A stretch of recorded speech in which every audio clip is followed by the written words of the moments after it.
owns Bucks Island. It was started in 1948 by Buck Lumpkin. So this is a more than 70-year-old business that's been in this community the whole time. But this is the Lumpkin family. But I wanted to introduce to you Tony Lumpkin, our patriarch. Tony's battling cancer, and he's doing really well. He is an ornery cuss, and he's kicking its butt. And we're really grateful for a lot of really good news that's come out recently, because this place is what it is because of Tony and Mary and the family. But Tony wanted to take a minute to say thank you to everybody for coming here. So if you give just Tony just 1 minute, please. Here he is.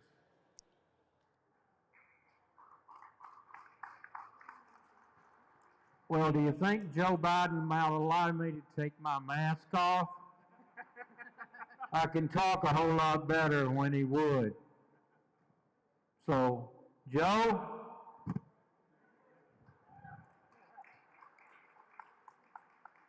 Hey, in 1948, a guy named Buck Lumpkin got out of the Navy, $21 in his pocket.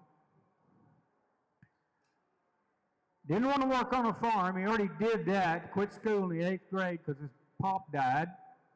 Had to support his sisters and his mom.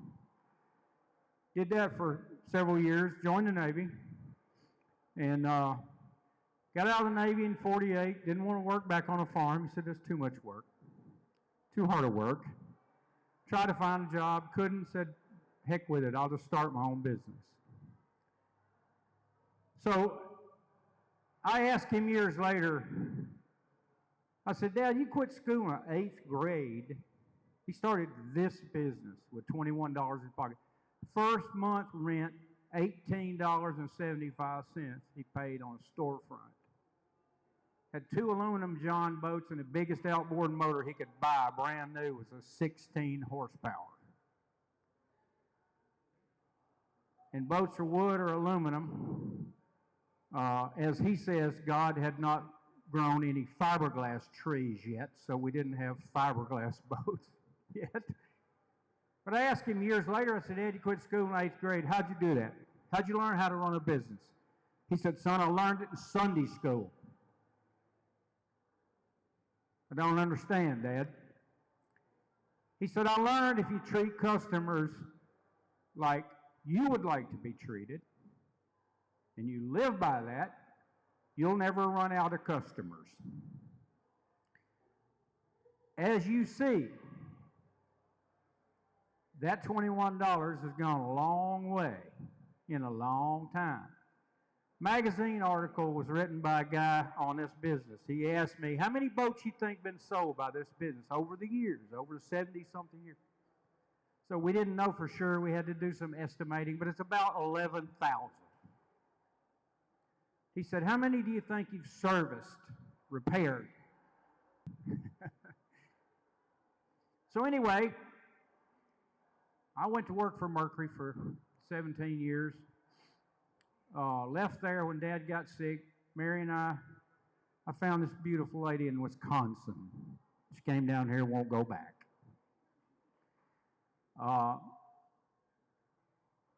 So in 1989, we bought the business, and we've run it now, 30 plus years. I'm 2nd generation. 3rd generation, our 2 daughters on the far end, and they all got nicknames, or they've gotten nicknames since they've been here. On the far end is Katie the boat lady. She's in sales. Angela runs the service desk. And I forgot your nickname. What's your nickname? Huh? Squirrel Wrangler. I don't know how she got that one. But I love to see guys' faces when they come in and talk to Angela about how their motor's spit and sputter, and they go, well, I think this is right here wrong with it. But I need to talk to somebody else, a mechanic, a technician. So Angela goes ahead and explains how when the high pressure pump starts to drop, it causes this pump to do this, and you don't really need what you say you need. This is what you need. We'll take care of it. I like to see their faces. Okay, so she knows a little bit about it. She picked it up quick. Next to her husband, one of less than 300 Yamaha master mechanics in the whole U.S. Israel. His name is Israel, just like the country. We call him Iz the Motor Whiz. So you come in, you want to talk to Iz, just ask for Iz the Motor Whiz. Squirrel Wrangler and Katie the Boat Lady. And if you really want to know what's going on and you really got to get to the bottom of a real deal, ask for Mary the Boss. Thank you all for coming. Thank the manufacturers for coming. Thank you pros for coming. Thank all of you for coming, and especially the kids in the audience. Thank you for coming. And if you hadn't had enough hot dogs, please eat them up. We got way too many. Thank you again.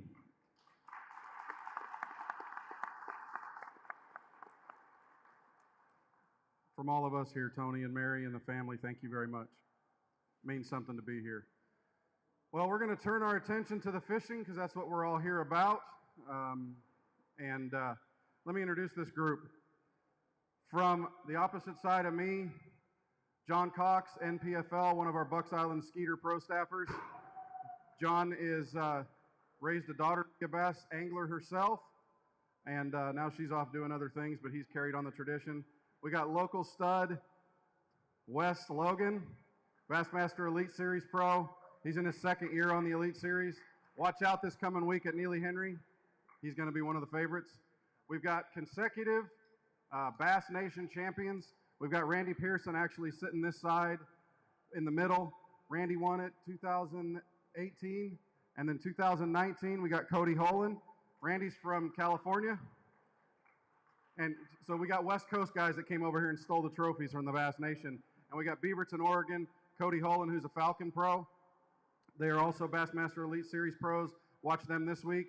And then we got MLF, Big 5 Pro, also from California.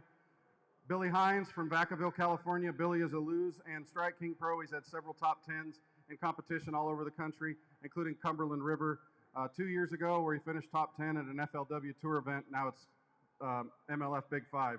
But here's what we're going to do. We are going to open this up to you guys. We'll start with whatever kinds of questions that you want. Somebody give me the first question. What's one thing you want to know about these guys? And Wes will tell you exactly what's going to win Neely Henry this week, right? That, yeah, well, it ain't going to happen. I can guarantee you that. You know what they say? You know how you can tell a fisherman's lying to you? His mouth is moving. If Wes tells you here's what's going to win Neely Henry, he's trying to make those guys go somewhere else. All right. John, let's start with you real quick while these guys think of all these questions, because I know Tim Hurd's got like 75,000 of them sitting in his head, and he's just being shy, which is not his nature. John, grab the microphone there, and let's talk about your first two events in the new NPFL real quick. You can move the mic stand and then just pass it around. All right. Tell us about the NPFL and what your first experience has been like. Guys, that's the National Professional Fishing League. It's a new professional circuit that's on and they've had two events thus far. So we started out our first event in Eufaula in March, and the trail did a great job with the live coverage. You can watch it online at tnpfl.com. Got 10 camera boats and 2 Roman boats. They've done a great job. It's a brand new trail, and there's a few different things that we have that other trails don't. One, and probably the most controversial or popular or talked about, is that all 110 anglers fish all 3 days. There is no cut line. So you have the top finishers, say the top 10 are going for the win, and then you also have a group of anglers that is going for that cut line or that check line, which pays down to 32nd place. So it's a pretty interesting format with no cuts. It's just something different, and it's pretty good. And then we went to, we just got back last week. We were at Wright-Patman Lake in Texarkana, Texas. And then our next tournament is at the Harris Chain down in Florida. Okay, Wes, growing up fishing this river, get rid of the stand. Pass the microphone around. I didn't know if you wanted me to take it out or not. I don't want you to hide behind it. I didn't want to get in trouble. You grew up fishing this river. Neely Henry's your home lake. Just basic general techniques. What's the best thing a fisherman can do to stay consistent on a lake like Neely Henry? Yeah, I mean, the good thing about the Coosa River from top to bottom is you can kind of fish how you like to, I guess you could say. Like, if you like to go swim a jig or throw a big spinnerbait, you can do that basically year round. If you want to go throw a shaky head on riprap and points, you can catch spots. You can go throw top water all day. So, like, I mean, as far as growing up around here or going fishing these places, like, you can really go fish however you want to. But to catch numbers of fish, I mean, obviously you probably want to target the spotted bass. You're going to get more bites. They're normally more aggressive day in and day out. Your largemouth are a lot bigger. There may not be as many of them. You got to fish a little bit different way to get those bites.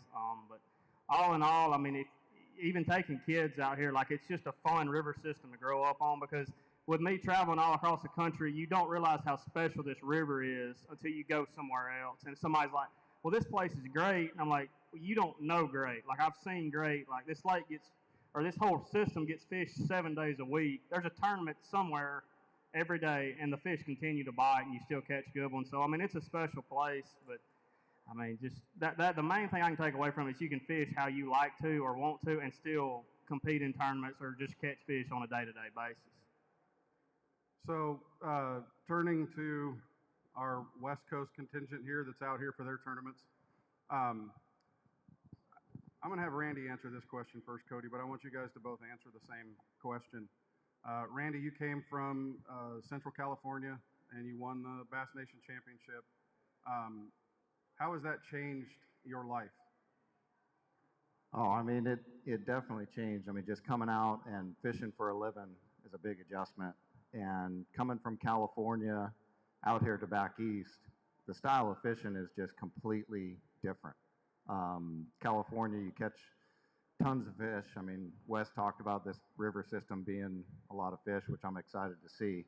But a lot of the fisheries we go to, I mean, you go out and you fish for 8 hours, and sometimes a good day is getting 6 or 7 bites. And California, a good day is catching 20 or 30 fish and, you know, going through them. But, you know, with me changing my life, I mean, I come out here and I keep my boat in Georgia. My initial drive out here is a long drive, but we started out in Florida, so I drove all the way. But then I just fly back and forth from California to Georgia. Cody, same question to you. You know, as a winner of a Bass Nation Championship, how did it change your life, and what is it you like about coming out here now to compete? I think the biggest thing for me that it changed is being away from home. Like, I left the middle of January, third week of January this year, and I haven't been home yet. Obviously, financially, it wasn't feasible for me to go home in between these. Only being a week off, it just didn't make sense. But just that adjustment to being away from home and doing this for a living, and what I try to do is spend as much time on the water as I can, because that's about all I have to do out here is fish. So that's what I try to do, and just try to continue to learn this stuff back here. And it's like Randy said, his fisheries down there are a little bit different than mine. I got 2 river systems at home that I fish quite a bit that have a lot of smallmouth in them. I'm very accustomed to catching smallmouth, but I mean, the closest largemouth stuff to me is 3.5 hours, so I don't go down there a whole lot.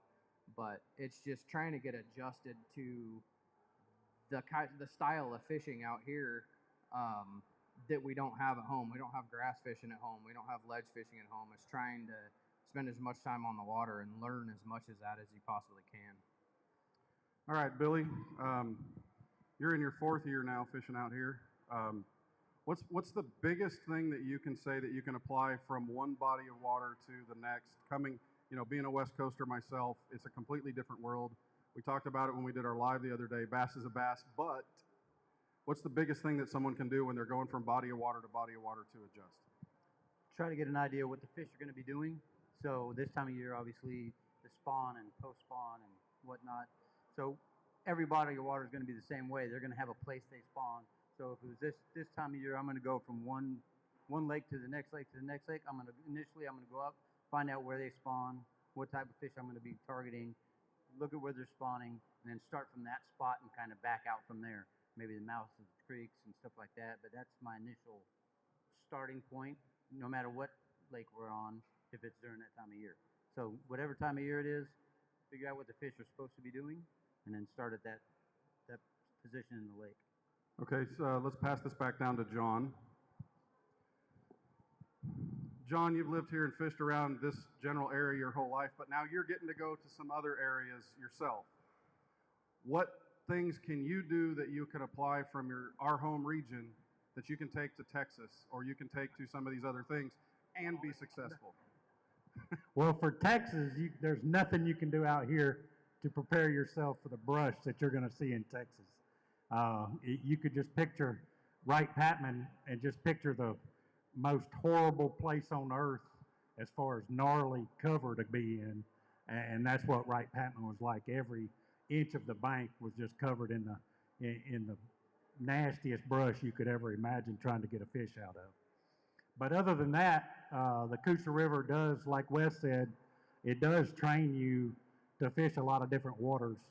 You know, I've been fishing regionally for about 8 years now, and from here to Santee Cooper, you know, with gator grass and all the way down to Okeechobee, it definitely teaches you the grass fishing that the Coosa River has. You can take that to a lot of places. And then the ledge fishing also to help learn summertime behavior on your deeper impoundments, which I'm going to get some of that in Oklahoma. Boomer sooner. Yeah. Sorry. Anybody got any questions yet? Wow. Chase, Tim, you got a you're question? letting me down. Tim, Michael, any social media contributions yet? Okay. Everybody's out fishing today. It's a beautiful day. No, they're sitting here. Was that a hand raise? Just kidding. What's that?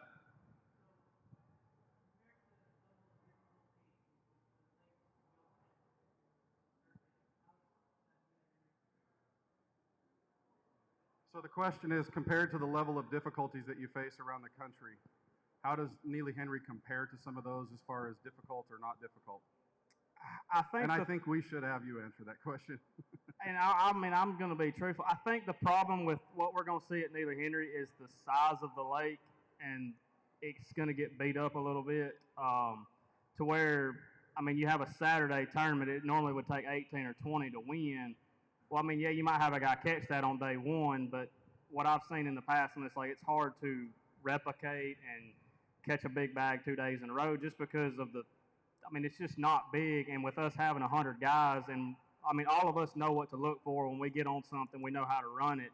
And I mean, the lake's going to fish really small. So I think that's going to be the main thing with Neely as far as it's not going to show out as much as it could or should just from the pressure standpoint of it. But I mean, we just came from the Sabine 2 tournaments ago, and Neely will look like a gold mine compared to that place. Even with it fishing small, I mean, just some of the places we go to is really good. I mean, we just came back from Fork, where if you watched on live, it looked like you could catch a 7-pounder anywhere. But I mean, we're really only getting 6 or 7 bites a day. Just when you got a bite, it happened to be a big one or a good one. But I think it's going to surprise a couple guys that are fishing with us how good it's going to fish as far as getting bites. But I just don't think the weight's going to hold up. Any more? I'm going to run out of questions, guys, and we're just going to stand here and we're going to look pretty. Well, some of them might. I won't. Anyway, Cody,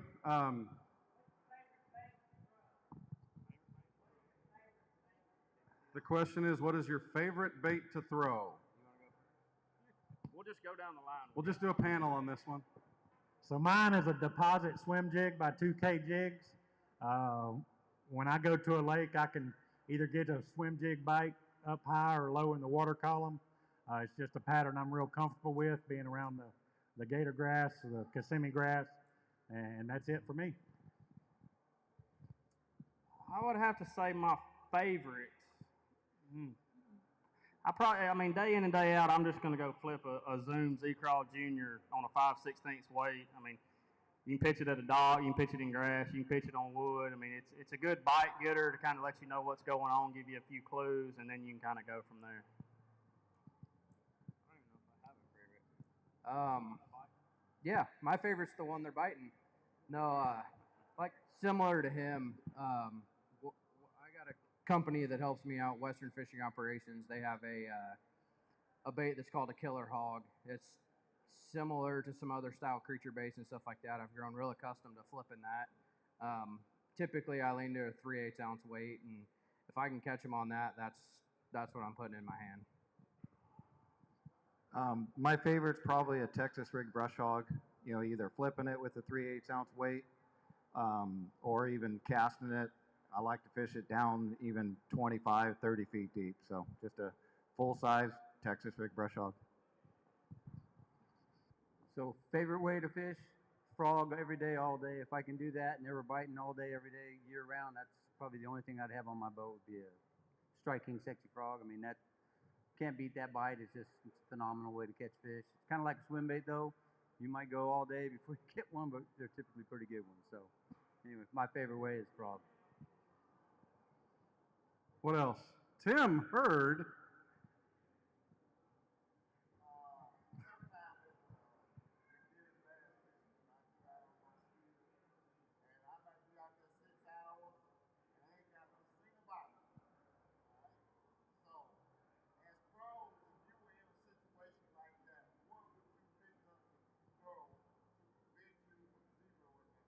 Okay, here's the question for those of you on social media. Tim said, as a beginning fisherman, if he's out there on his boat and he's gone 6 hours without a bite, he asked them what would they do, what lure, what technique would they use to then go try to get that bite to be able to change their fortune. Go ahead, Billy. Well, after 6 hours without catching a fish, if I haven't thrown whatever rod I haven't thrown in the water by then, will probably be my shaky head. I'll pick up a shaky head or a stick bait. And that'd probably be my go-to to make sure I caught some kind of a fish. Mine would be just a light little Texas rig trick worm. Throw like an 1/8 ounce tungsten weight on it, peg it, and throw it around with 8-pound test. And if that didn't work, it would be like a little 3.3 Kite Tech on a 1/8 ounce ball head. I would say my go-to to get a bite would be a drop shot. Usually 3/16 ounce weight. I'll use a Texas rig and use a smaller worm like a 4.5 or a 3.5 inch worm. I'm gonna go at it from a different angle.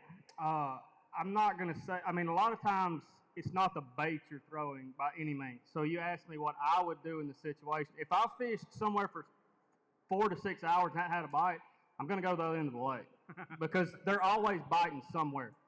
Like, and you may be throwing the right bait or doing the right technique in the wrong part of the lake. Like, I feel like that happens a lot to me in practice. Like, I'll be doing the right thing and be in the wrong area of the lake. So if you think you're in an area like you want to fish and it's not happening in 3 or 4 hours, go to another section. If it's not happening there, you go to another section, it's not happening there, then you might need to reconsider what bait you're throwing or, work it in as you fish those different areas. That's kind of how I approach it. Wes had a good point, but I'm probably going to go with Billy. I'm kind of stubborn and don't want to run to the other end of the lake, so I'm going to try to get bit in that one area. So I'm probably going to grab an 1/8 ounce shaky head and try a point or a wacky rig Cinco up under a dock in some shade somewhere, if I just want to see what size fish are around. Okay, here's a, did he really ask this, Michael? Okay. Austin Matthews, who's on social media, who's sending in questions, wants to know, in the upcoming Elite Series tournament, who's the most attractive guy in the event? Maybe we should ask Riley to answer that question. Well, yes, but other than Wes. And if you answer that, I'm just going to laugh at you. I mean, well, I could pick 2 guys, but one of them's going to get mad if I don't pick the other one. So We'll just leave that one alone. Nice one, Austin. There you go. You got your answer. Nothing. Yeah. No one. I mean, it's hard to go against BP. I mean, he's like, there you go. I mean, he's right back there. I mean, he won't pay attention that I'm talking to him. Calling it. Yeah. Hey, Wes says you're the best looking guy in the tournament next week because a customer asked. I told him they would get mad, but we just ain't going to get into that. Oh my goodness, that's a can of worms. Okay, what's the best looking boat in the tournament. Anyway, just kidding. All right. So, give us a thought. If you were starting a tournament tomorrow, let's not say Neely, let's say Logan. And I know most of you guys have been there at least playing, or you've got an idea of it. What kind of thing would you start with on a body of water similar to what we have here? If I was going to tournament tomorrow at Yes. Logan Martin, I would be upriver in the grass trying to find something on a swim jig. You don't have to answer if you don't want to. You can plead the fifth. I would definitely be out graphing ledges all day. But no, seriously, it's the time of year for a shad spawn. I went to Logan the other day, and any rocky bank, seawall, or anything you want to get on, there's a shad spawn going on. You just have to, when it gets to this point where there's a shad spawn all over the lake, you've got to figure out where the bass have gotten on them at, because you're not just going to roll up to any seawall with a shad spawn and catch some. You just got to, and the problem is it doesn't last all day, so you can only find it in like 2 hours. But every tournament this time of year, somebody got lucky and rolled up on them, and there's 3 and 4 pounders. You could throw a spoon out there like our kind of spoon, and they'd swallow it. Like, it's just that easy. But that's what you need to look for. And then after the sun comes up, it gets kind of tough, and you just kind of got to peck around. But that's kind of what's going on, I think, or I've seen in years past anyway. Considering I know nothing about a shad spawn coming from out west, I'm going to put a buzzbait and a spook in my hand and probably leave it in my hand all day long, and hopefully I get 5 big bites. If you're going to start a tournament tomorrow, what's your basic starting program to locate fish?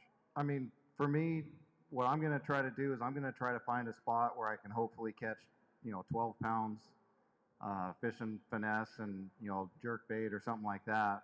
And then once the sun gets up high, I'll pick up a swim jig or a chatterbait and go for a couple largemouth or, just do something like that, or a frog. And then, if I don't get them doing that, I'll go to docks and fish docks the rest of the day, and hopefully I can get a couple good largemouth. Okay, well, I'm not going to let him answer that question because he's been fishing Neely this week, so we're not going to let him answer. Let's turn that kind of a new body of water, or haven't been on a body of water in a while, or just haven't had the chance to go fishing. What kind of prep will you do, Billy, to kind of give yourself a thought of where this might be? Is it map study? Kind of what's your process of being able to identify what you're going to start with? So my process, depending on what lake it is, what type of lake it is, if it's a shallow lake or a deep lake, we'll say it's a deep lake for sake of argument. I like to get on like Google Earth, and you can go back in the years on Google Earth and go to where maybe there was a drought year, and you can bring it down to that year, and then go around on Google Earth, and you can find rock piles and stuff like that are actually out of the water on Google Earth. And then you go up to what it is today, which is the water's over it, but you can get a good waypoint on rock piles, and without actually being out on the lake, you can actually find the rock piles from back in the day. Same thing with the shallow fisheries. You can get on Google Earth, you can see a lot of the shadows and areas and stuff like that maybe the topo maps don't have. Obviously, everybody gets on YouTube and on the web and just do research that way to find out what that lake's got for you and what typically wins that time of year weight-wise, and kind of gives you an idea of how they're catching them. Okay, we're going to do one final question that everybody gets to answer. John, who got you into fishing, and who is your fishing hero? Who's your inspiration? And everybody can answer that question. I would say my grandfather got me into fishing when I was 3 or 4 years old, and he was probably my inspiration too. He never really tournament fished, but just to see the amount of time that he enjoyed in the outdoors and the peace that he had in his later years before he passed away, and enjoying the sport of fishing, it's just a sport that you can enjoy throughout your whole life. Wes? What was the question? Who got you into fishing, and who is your fishing hero? I'll have to thank 3 people for sure that got me into fishing, and that would be my pawpaw, my uncle, and my dad. And literally, they took me fishing from when I could walk, and they drive me, even as I got up in like middle school, they would drive me to the lake, like after I got my boating license, they'd put me in and leave me all day and come back and pick me up. And like getting older now, like I realize how much of a burden that is because your day's so busy. So I really appreciate them doing that for me. But I mean, what's crazy is like there's all these professionals and all these people you want to look up to fishing. And when I'm out there on a tournament day, like there's one person that I think of all the time that I don't want to let down, and it's my dad. Like that's all I can think about is because he taught me everything he knew. He put up all the time for me to go fishing, and like I can't repay him for it. And that's just like when I don't do good, that's why I get so upset because I just don't like letting him down.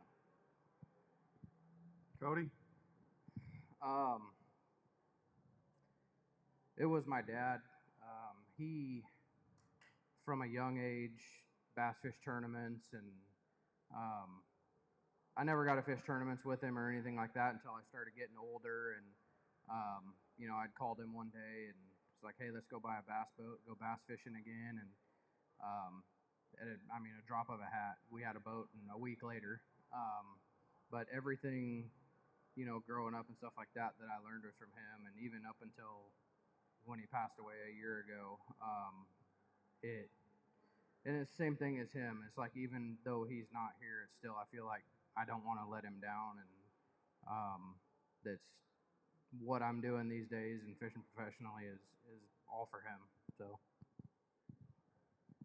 For me, my dad got me into fishing, and he's definitely my fishing hero. I fished my first tournament when I was 14 years old, and we were fortunate enough to go out and win that tournament. And I remember there was D. Thomas was in that, and Dave Glebe, some big names out in the West Coast. And I fished team tournaments with my dad for, I mean, forever. And since I've got on the Bassmaster Elite Tour, I haven't been able to fish a lot of team tournaments, so when I go back at home during the breaks, I try to fish team tournaments with him. And this year was kind of fortunate because the schedule we fished kind of worked out. They had 4 events, and 3 of them I was actually going to be home on, so we fished those 3 and had no intention of finishing the year out, but we were leading for Angler of the Year. And then just last weekend, you know, I was back east, and we had the one event left, and my dad just had to go out and catch a limit, and not only did he go out and catch a limit, he took 11th place and locked up Angler of the Year for us by himself. So he's definitely my hero. So, didn't really have anybody in the family that fished. I was raised on a motorcycle, did a lot of racing and all over the United States. And so, as far as dad goes, dad was pushed me along on a motorcycle my whole life, and then just friends in the area got me into fishing, and then, you know, one thing led to the next, and next thing you know, I'm out there spending a lot of money trying to catch these little green fish, and just kind of took hold of me. I like the competition. As far as anybody I look up to, I mean, I respect all of them. There's a lot of great fishermen out there, but people that come to mind, like say Shaw Grigsby, super nice guy. You can walk up and talk to him anywhere on the street. Come up to him in any tournament. I mean, that guy will stop what he's doing and talk to you. And that's what a lot of guys have to remember, not to forget where you've been and where you come from, and give people the time of day. So somebody like that is I look up to. Any questions from you guys out here? Yes, ma'am. What's the largest fish you've caught in a tournament? I'm going to tell you one thing. You know, Alabama, the home of the spotted bass, right? We got the Alabama bass in the Coosa River. That man right there, I got to do a story with him several years ago on a river to sea S-Waver. I don't know if you guys know what a glide bait is, but he caught one of the largest spotted bass I've ever seen, and it's going to shock you. It wasn't in a tournament, but it's going to shock you to hear how big that fish was. Go ahead, Randy, tell him that story. Yeah, it was, at the time, it was 10 pounds, 1 ounce, and the world record at the time was 10 pounds, 4 ounces. So it was 3 ounces shy of the world record. And we were actually practicing for a tournament, and I caught it on the river to sea S-Waver. And during the tournament, and at the time it was the lake record as well. So during the tournament, I went out and caught a 834 spotted bass as well. So in a week period, I caught 2 spotted bass over 8 pounds. So that was in a tournament that I can remember. My biggest, I think, is like 10 3/4, something like that. But you see, when you go to California, you fish for fish that are built like me. They're a little shorter and this way. They eat trout and they eat kokanee out there. There's no shad spawn out there I mean, there is, but it's a different story out there. Billy, what's your largest tournament caught fish? So biggest tournament fish, 1056. We did catch 3 over 10 in the 2-day tournament, and we had 65 pounds. Went to the weigh-in, our chest poked out like we did something, and we were in 5th place. Clear Lake, correct? So that was Clear Lake. Yeah, first place was 76 pounds. So yeah, we're a little bit off the mark by about 10 pounds. So we needed to catch another 10-pounder to be up there. So, but yeah, they're plentiful there. We got a place called Bullard's Bar at home, and had a 40-pound sack of spotted bass. So that'll give you an idea how big those spots grow up there also. What's your biggest southern or eastern tournament fish? Eastern. Out here on tour. 8.5. Florida? Yeah, Florida. Randy?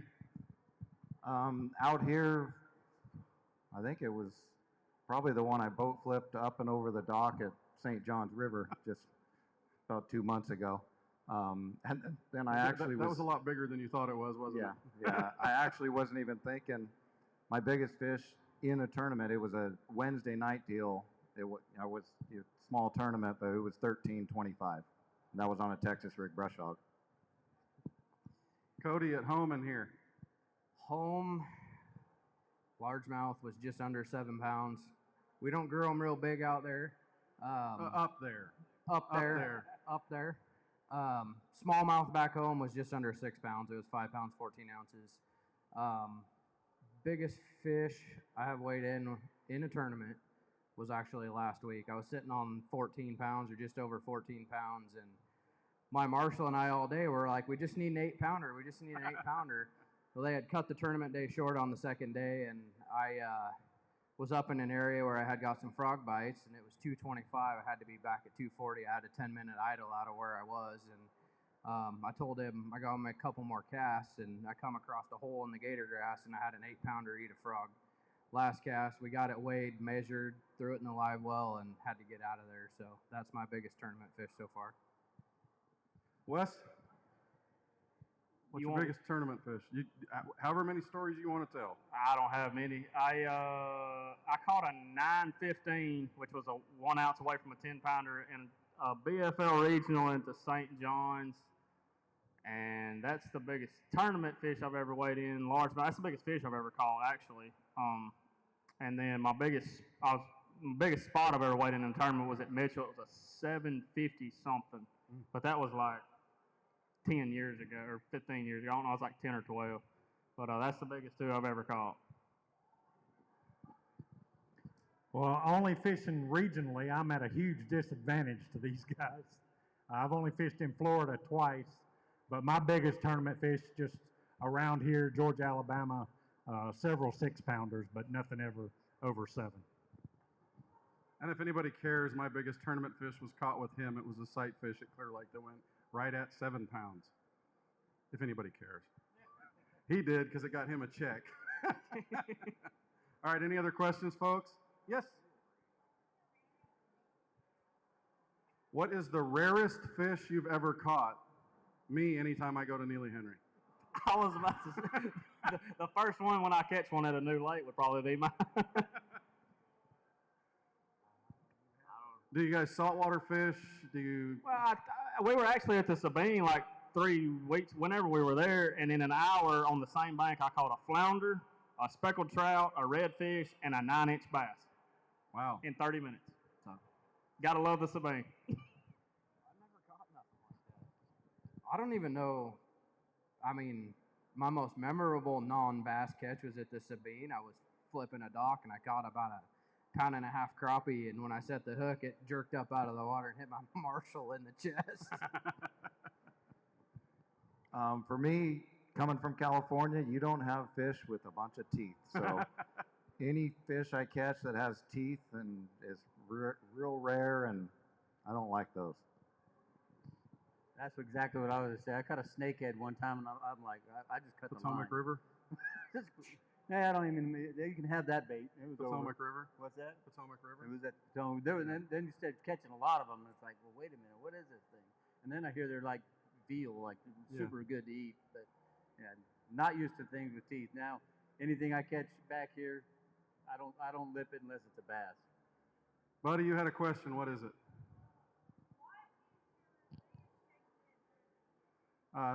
Young man wants to know, what is your biggest shaky head fish? That's easy. That's easy for me. It was a 1056. It was the biggest one in my tournament too. Mine was an 834 spotted bass. Mine was about half that, 4 pounds 9 ounces on a bed. Wes is allergic to spinning rods. I throw a shaky head. I just throw it on like 18-pound line on a bait caster. But I don't know about the biggest. I've caught a bunch of 4-pound spots on it, but I mean around here you don't really have to use that light of line, so I stick with my bait caster. John, 6-pounder for me on shaky head. any other questions?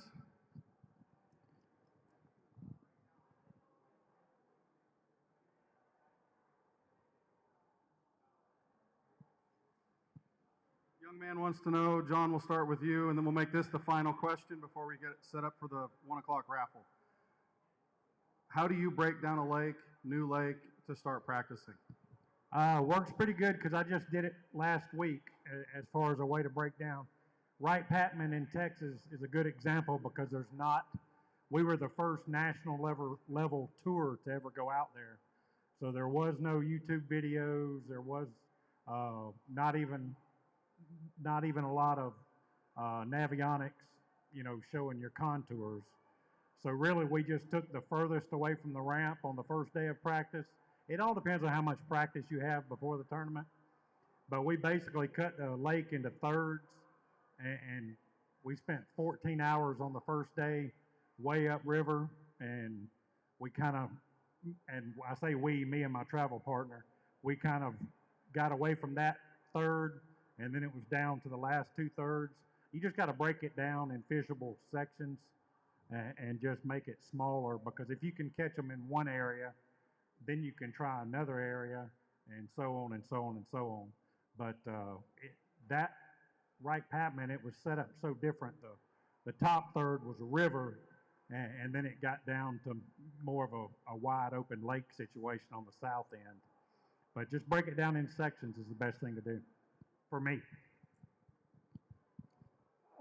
Yeah, I mean the same thing he said as far as like breaking it down. But the first thing you want to, or I like to do, is like, I mean, you're going to go by what time of year it is. Like a little bit earlier from now, around now, would be a spawning situation. So you want to see where the best spawning habitat for the fish is going to be. To where if you were going to be somewhere in the fall where it's going to be really hot and there's a river, you would obviously probably want to check the river first, because there's going to be current up there. Water's going to be colder most of the time. Just stuff like that. And then I like to see if it's going to set up as a pattern place, or is it going to be an area place, where most of the time in Florida or in a situation like that, it's an area, to where if you get on like a river system, normally you can run a pattern, or like the White River system out in Oklahoma and Missouri and all that. Like there's just certain places set up different, so that's a good place to start, and then obviously whatever time of year you're there. Yeah, like same thing. I start with time of year, trying to figure out where they should be, and then when I get out there, I start on points, secondary points.